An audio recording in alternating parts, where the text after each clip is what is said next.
بسم اللہ الرحمن الرحیم۔ ایام عزا ختم ہو گئے ہیں اور عزاداران سید الشہداء امام حسین علیہ السلام کی زیارت کر کے اپنے گھروں کی طرف کوچ کر رہے ہیں اور بعض افراد کر چکے ہیں، لیکن آپ نے محسوس کیا زیارت کا ثواب کتنا ہے اور فضیلت کیا ہے، اور زیارت کرنے کے بعد ہمیں کس طرح زندگی گزارنی ہے؟ سب سے پہلے کچھ نکات آپ کی خدمت میں عرض کر دوں جو زیارت امام حسین علیہ السلام کی فضیلت کو بیان کرتے ہیں۔ احادیث معصومین علیہم السلام، سب سے پہلے امام محمد باقر علیہ السلام نے ارشاد فرمایا،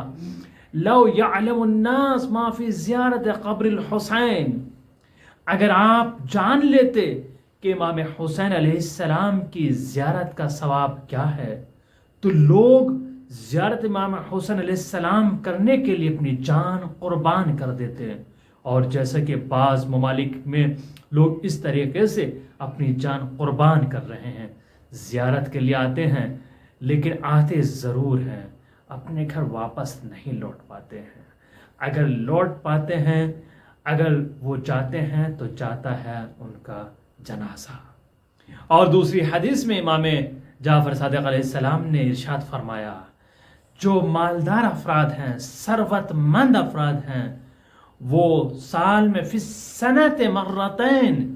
سال میں 2 مرتبہ زیارت کرے، لیکن جو غریب ہیں فی سنۃ مرہ، وہ سال میں 1 مرتبہ زیارت کرے۔ اتنی فضیلت۔ اور اگر آپ دیکھیں ہر قدم پر جو زائرین امام حسین علیہ السلام کربلا کے لیے جاتے ہیں، ہر قدم جو بڑھاتے ہیں زیارت کے لیے، اس پر ایک نیکی اس کو ملتی ہے یا اس کے گناہ بخش دیے جاتے ہیں، ہر قدم پر اس کے گناہوں کو معاف کیا جاتا ہے، ہر قدم پر اس کو نیکیاں دی جاتی ہیں۔ اتنی فضیلت امام حسین علیہ السلام کی زیارت کی، اور جو شخص زیارت کرتا ہو تو گویا اس نے ایسے ہے جیسے قبر رسول اکرم صلی اللہ علیہ وآلہ وسلم کی زیارت کی ہو۔ اور امام جعفر صادق علیہ السلام نے ارشاد فرمایا، جو شخص زیارت امام حسین علیہ السلام کا ارادہ رکھتا ہے، کرنا چاہتا ہے، اور وہ اپنے گھر سے خارج ہوتا ہے، من خرج من منزلتہ یرید زیارت قبر الحسین، جو شخص چاہتا ہے امام حسین علیہ السلام کی قبر کی زیارت کرے، جیسے ارادہ کرتا ہے اور زیارت کے لیے قدم بڑھاتا ہے، ہر قدم پر 1000 گناہ اس کے بخش دیے جاتے ہیں، اور ہر قدم پر 1000 نیکیاں لکھی جاتی ہیں، اور یہاں تک کہ روز محشر جتنے بھی انسان ہوں گے، تمام انسانوں میں جو بھی زائر امام حسین علیہ السلام ہوگا فخر کرے گا، اور ہر انسان کی تمنا آرزو ہوگی، کاش ہم زوار امام حسین علیہ السلام میں سے ہوتے تو ہمیں بھی یہ شرف حاصل ہوتا۔ اتنی زیادہ فضیلت۔ یہاں تک نہیں، یہاں تک کہ جنت میں جانے والوں میں سب سے پہلے زوار امام حسین علیہ السلام ہوں گے، جو سب سے پہلے جنت کی طرف قدم بڑھائیں گے۔ آپ وسائل شیعہ کا مطالعہ کریں، حدیث فراوان ہیں زیارت کربلا کے بارے میں، کتنی زیادہ حدیث حج مقبولہ کا ثواب ملتا ہے۔ جو شخص زیارت امام حسین علیہ السلام کے لیے جا رہا ہو تو اس کو حج مقبولہ، وہ حج جو خدا کے لیے اس نے انجام دیا ہو وہ قبول ہو گیا ہو، اس حج کا اس کو ثواب ملتا ہے۔ اور کتنے فائدے؟ رزق میں برکت ہوتی ہے، اس کو موت نہیں آئے گی، مگر آئے گی تو شہادت نصیب ہوگی، اور وہ بلاؤں سے محفوظ رہے گا، ہر قدم پر اس کو نیکیاں ملتی جائیں گی، ہر قدم پر اس کے گناہ معاف ہوتے جائیں گے، اور رحمتوں کے دروازے اس کے لیے کھلتے چلے جائیں گے، مشکلات اس سے دور ہوتی چلی جائیں گی۔ یہ زائر امام حسین علیہ السلام کی فضیلت ہے۔ اور سب سے مہم یہ ہے کہ جب ایک امام حسین علیہ السلام کا زیارت کرنے والا ایک زائر جب اپنے قدم کو بڑھاتا رہتا ہے اور دھوپ کی شعاعیں اس کے اوپر پڑ رہی ہو اور وہ راستہ طے کر رہا ہو، اپنی منزل طے کر رہا ہو، جس طریقے سے اس پر شعاعیں پڑتی جائیں گی اسی طریقے سے اس کے گناہ ختم ہوتے جائیں گے۔ اتنی فضیلت ہے، یعنی جس طریقے سے آگ لکڑی کو جلا کر راکھ کر دیتی ہے یا لکڑی کو ختم کر دیتی ہے، اسی طریقے سے امام حسین علیہ السلام کا زائر جو دھوپ میں سفر طے کر رہا ہے وہ بھی، اس کے گناہ بھی اسی طریقے سے ختم ہو جائیں گے جیسے لکڑی آگ میں جل کر راکھ ہو جاتی ہے۔ اتنی فضیلت امام حسین علیہ السلام کی زیارت کی ہے، اتنی فضیلت قبر امام حسین علیہ السلام کی ہے۔ لیکن جہاں اتنی فضیلت، جہاں اتنا ثواب،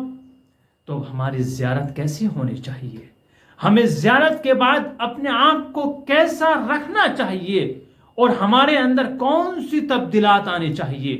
ہمارے جسم میں تغیرات ہونا چاہیے، ہماری روح میں تبدیلی ہونی چاہیے۔ رزق امام حسین علیہ السلام ملنے کے بعد ہمیں اپنی زندگی کو بدل لینا چاہیے۔ جب ایک زائر امام حسین علیہ السلام اپنے گھر کی طرف چلا جاتا ہے تو لوگ اس کو کربلائی کہہ کر پکارتے ہیں، یہ زائر امام حسین علیہ السلام ہے۔ تو ایک زائر کو چاہیے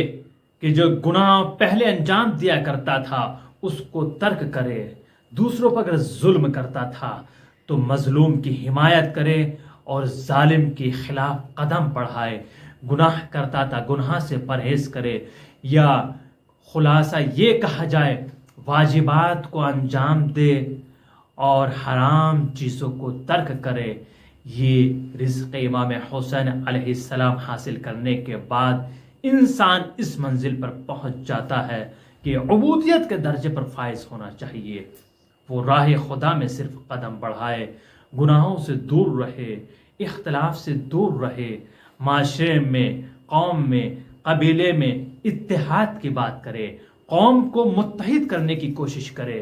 اور ایک دوسرے کو برے الفاظ سے نہ پکارا جائے۔ یہ تمام چیزوں کی رعایت کرنی چاہیے۔ ایک کربلائی کو ایسا ہونا چاہیے جیسے کہ ہمارے ائمہ نے اس کے لیے بیان کیا ہے۔ اتنی ساری فضیلتیں اگر آپ حاصل کرنا چاہتے ہیں تو کربلا سے آنے کے بعد اپنے آپ کے اندر تبدیلی ضرور لائیے گا۔ اگر آپ نے کربلا کی زیارت کرنے کے باوجود بھی اپنے اندر تبدیلی محسوس نہیں کی، اپنی زندگی کو نہیں بدلا، اپنی لائف کو چینج نہیں کیا، تو آپ کی اس زیارت کا کوئی ثواب نہیں ہوگا۔ آپ سفر پر تو آئے ہیں لیکن اس طرح سمجھیے گا جیسے تفریح کے لیے آئے ہوں اور چلے گئے ہوں۔ جس طریقے سے دنیا میں ٹورسٹ آتے ہیں، چلے جاتے ہیں، جس کا نہ کوئی فائدہ ہوتا ہے اور نہ کوئی ثواب ہوتا ہے، اسی طریقے سے آپ بھی اس میں شامل ہو جائیں گے۔ ایسا نہیں ہونا چاہیے، وہ غلط ہے۔ انشاءاللہ دعا گو ہوں جن حضرات نے اس سال زیارت کی ہے، خداوند عالم ان کو سلامت رکھے اور آئندہ سال بھی ان کو توفیق عطا فرمائے کہ زیارت امام حسین علیہ السلام سے مشرف ہوں، اور جو ابھی تک نہیں آئے ہیں خداوند عالم سے بحق اہل بیت علیہم السلام ان کو بھی زیارت کرنے کا شرف حاصل ہو۔ آپ سے گزارش ہے مکتب جعفری چینل احکام کو زیادہ سے زیادہ شیئر کریں اور سبسکرائب بھی کروائیے تاکہ یہ چینل آگے بڑھے اور ہم آپ تک ہر مسئلے کا حل آپ کی خدمت میں پیش کرتے رہیں اور تمام مسائل فقہی کو آپ کی خدمت میں بیان کرتے رہیں۔ آپ سبسکرائب کر کے ہمارا تعاون ضرور فرمائیے گا۔ اگر آپ آن لائن کلاسز پڑھنا چاہتے ہیں تو مکتب جعفری سے رابطہ فرمائیے۔